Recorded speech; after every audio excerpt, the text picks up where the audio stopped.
what you're saying is that when you have a misdiagnosis, it shakes your confidence, right?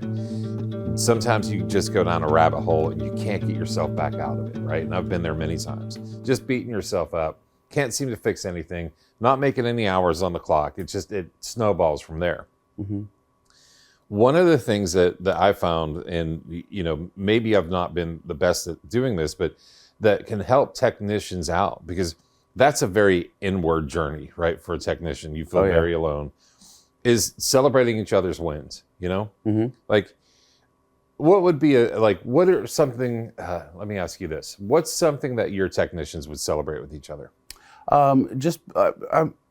I want to say beating book time, because we have a couple of techs that are really fast, and you'll have a 16-hour job they can knock out in 12. And I'm not talking 12 cutting corners. I'm talking just they've done it so many times that 12 is just their new normal for them. So they'll talk about that. We actually celebrate hours. We write our hours down every day. So I used to just post the hours. Now I make the technicians go up and write their own hours in.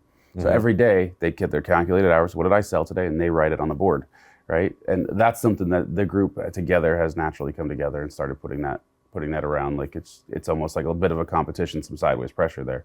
Okay. What really is kind of funny is you'll see a technician doing a 40-hour job and they have to write 0, 2 or 3 days in a row, and then everybody starts ragging on them. And then the last day it comes in, it's like 48 hours. And it's like, we see. 40-hour jobs. Yeah. Wow. And you can see some big stuff. We do some of our techs do big fleet in the heavy line. Okay, big fleet, heavy line. Yeah. I always, again, this is something that the shop owner I was talking with yesterday, not to get too far off topic here. Again, he was like, sell me on this 5-part inspection. And we started talking about 6-shop syndrome, right? And he didn't know what his technician's hours per car were. And I was like, well, they should be between 2.5, 3.5 hours per car. Yeah. He's like, why is that? Well, I was like, do you have a lot of heavy line? Are you waiting for parts on Friday so everybody can get their jobs done? And, is your shop frantic on Friday? And he's like, yeah, it absolutely is. How'd you know? Well, you're not inspecting the cars, right? Yeah. It's like, exactly.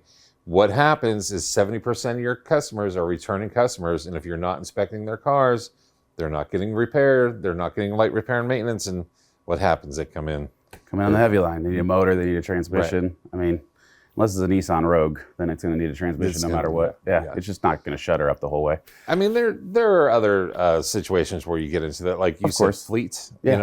So you're often not in charge of what that fleet is allowed or willing to spend on maintenance on their vehicles. No, we build a maintenance plan though. So that comes more into the owner side. But even as a technician, if you're seeing these things go on, you could kind of recommend that. But have a conversation with the fleet manager, and you can kind of roll through that. We do that all the time. I've fired fleets before because they weren't taking the recommended maintenance, and we knew where that was going. All of a sudden, it's like, hey, you guys work on my car. Now I got a transmission or truck or whatever. Now I got a transmission. Yeah. I need it now, and I'm not going to pay that price. No, we don't want you. We're not doing for that. Our customers. Yeah, absolutely. And they're going to argue over everything. No thanks. Yeah. So what are other wins that you think technicians should celebrate? Well, before you talked about doing the silver bullet repairs first, do the brakes, do this. I mean, when you start stacking cars that are completed, even it's not so much a win, but just being able to stack some hours in the morning, right? Rather than starting a 10-hour job and getting nothing, if you can get 6 hours, 4 hours done, and then go on to your bigger jobs like the manifold where the bolts are going to break, or we're doing a clutch or something like that, right. We'll leave those till last. And then that way you kind of have a progress, man, I'm really moving up. Because it does feel defeating when you leave and there's nothing there. It's just a 0-hour day. Now, again, if you're 9 hours into a 10-hour job and tomorrow you're going to be clocking, 18 hours, that's different. But it is defeating when you just get stuck on something and it's just burning time and the other cars have to go. Or even worse, if you got a tight shop and they have to hand some of those off because the customers absolutely need them.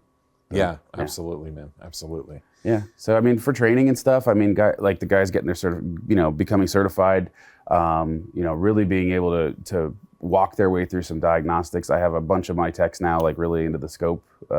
They've bought their own oscilloscopes. They're really diving into that. So. Mm-hmm. Yeah. That's cool. Yeah. So celebrating training, that's a good win, man. You cannot get enough training. Yeah. And we know that. We've interviewed and tested enough of you technicians now that we know what you don't know is what we always say. Yep. So yeah, training's a great thing to celebrate. I think also, one of the things that I think is under celebrated is loyalty, right? So if your technician has been with you a year, that's something to celebrate. We do. 2 years, 3 years, 5, 10 years, whatever. I mean, that if you have a technician that retires from your shop, holy cow. I've had a conversation with so many owners like, hey, this guy's been with me 25 years. He's retiring. What should I do for him? Buy him a house. No, just Seriously. Ferrari something. You put that guy through a lot. You probably put each other through a lot. Yeah. So, yeah. We make a big deal out of it. Like as our employees come up on their 1 year, 2 year, 3 year, like we make a big deal about it every year. Like as an owner, I buy food for everybody. We give everybody a monetary gift every year. It just increases for the longer you're there. Awesome. Yeah. So I mean, our core group is pretty steady. We've had to add and remove some people as time went on. I mean, you go through seasons, but for the most part, we have a pretty steady crew. Yeah. So another thing I like to celebrate, because I think this is a really important one, and this is maybe something more for the front of the house, but back of the house, you technicians, you have your part in this too, is winning a customer over, right? You get a comeback, you have a situation, a misdiagnosis, miscommunication, solving that problem, making that customer happy, getting a bad review turned into a good review. That is an accomplishment. I think that's something that warrants celebration as well. Sure. Yeah. The one thing I try, I mean, like I love that because we actually go over every week. We have our weekly meeting and we go over all of the reviews that have come in. And even if we have a bad review, even when you have, I mean, because I've jokingly said, like, you may have some customers that are just unhinged. You're not going to satisfy them, and we know that. It's just natural selection, I guess. But with even the ones that there was no way to satisfy, how could we have made it better, right? And we just talk about that, and we try to progress with that. But I do celebrate everybody. We go through all of our, we get a bunch of 5 stars in a week, and I make sure that I express that this is the team that did this. This is not the shop. This is not the name. This is you guys that are doing this. And you guys are here to be a light in the community, and this is what we're getting from this, right? And you're seeing that, hands down. I think it's maybe a good place to end is celebrating the team. Like when there's a team accomplishment, or maybe single out your key players, but give acknowledgement to the team as well. 100%. Whether you're a technician standing next to another technician, I mean, this will really help your day out.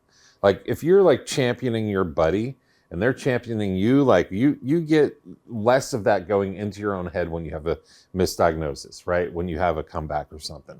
Yeah. So you're supporting each other. I think that's something that, we're starting to see more baked into the culture more in auto repair shops than it has been in the past. But I think we still have a long way to go in that regard. Big time. I mean, like as you start building momentum and you get behind that, it just keeps going. What the worst thing to do is throw an anchor out when you're already moving, right? Yeah. And I mean, that's, unfortunately, a lot of shops do that. They get too busy and then they shut off the cars, or they get too busy and they shut off the marketing. And then here we go. Who suffers, right? All the employees suffer because now we got to work so much harder. And then even if you get the cars back in, it takes a while to build that back up. So I just want to keep it rolling, and I want to keep everybody happy, and just, it's great to walk through the shop, high five everybody, but when you have something that goes down also too, I make sure that we use it as we have a bad experience, we just make sure we use it as a training opportunity. I'm not going to single that person out for a mistake, but we just make sure we don't keep making the same mistake over and over again. And I don't think I could sum this episode up better than what you just said. You're going to make mistakes. Things are going to happen. If you have support in your culture and you celebrate your wins and you hold each other's hands, not literally, or maybe, I don't know. You're going to have a better time at your job. You're going to do better as a team. 100%. You spend more time at work than you do your family most weeks. Yeah, most weeks. Yeah, absolutely. You should enjoy what you do. Absolutely. Well, Kevin, I want to thank you again for being here. Always a good conversation with you, man. Thank you for having me. Yeah, absolutely. All right, guys. Again, Kevin Roth in the studio here. If you fix the cars, you fix the shop.